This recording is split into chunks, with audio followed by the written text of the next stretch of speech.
What's up, everybody? Welcome back to the channel. My name is Jester, and it's time for another 20-cent review. This time, we're covering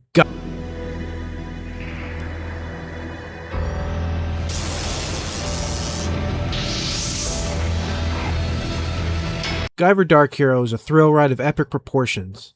It's the sort of movie that could have been bad, but somehow, whether for the love of the source material, or just the want of making a badass movie, it turned out okay. Scratch that. It's better than okay. It's great.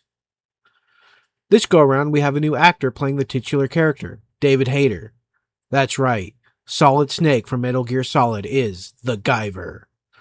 Also starring Kathy Christopherson, Guyver Dark Hero sees our hero on a journey to find himself, to figure out what he's supposed to do with the Guyver unit, and what it all means. After some sweat-inducing dreams, yeah, we've all been there, buddy, wink wink, a news report leads him to discover an archaeological dig site, which houses cave paintings of the things he's dreamt about. And what are they digging up? A freaking spaceship! And of course, the Kronos Corporation is alive and well, operating on the global stage. In fact, they're the ones secretly funding this dig. That all being said, let's get into the highs and lows of this flick, shall we? The highs. First off, this movie is far more violent than its predecessor. I'm talking blood and guts galore. Well, maybe not galore, but still. In the first 5 minutes, we see a guy get his throat slit.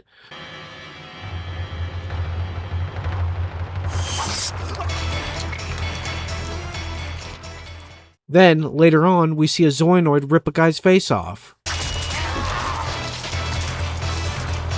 They did not pull punches with this one. It's great. Speaking of Zoanoids, the creature effects are, like the first Guyver movie, spectacular.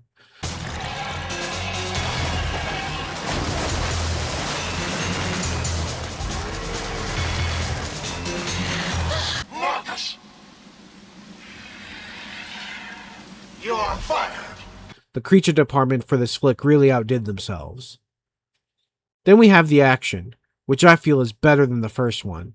Sure, there are some fast cuts here and there, but it feels like the action is more dynamic and better choreographed than the first.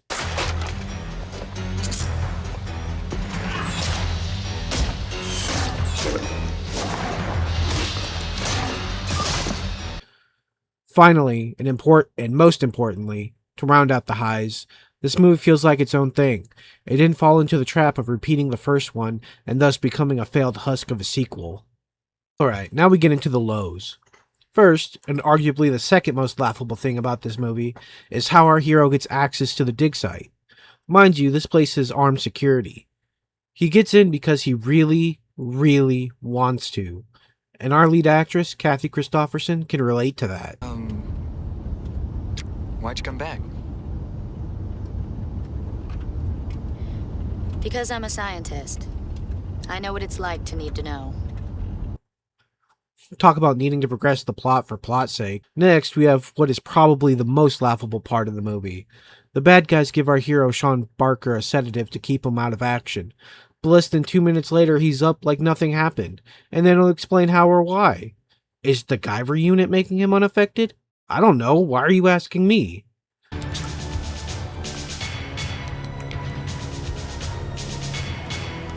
Sleep tight. This guy. Oh, shit!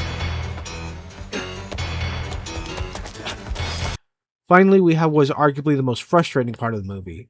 The chick Sean likes, Kathy Christopherson, is in danger. He has a relative idea of where she might be, but he has to dive off a cliff. And he hesitates?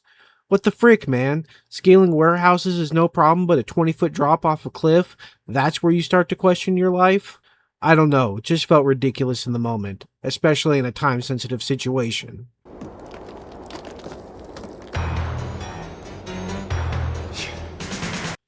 All in all, though, this movie is great. Not perfect, but then again, what movie is? It's got action, gore, love, monsters. What more could you ask for? Which is why I'm giving Guyver Dark Hero a 7.5 out of 10.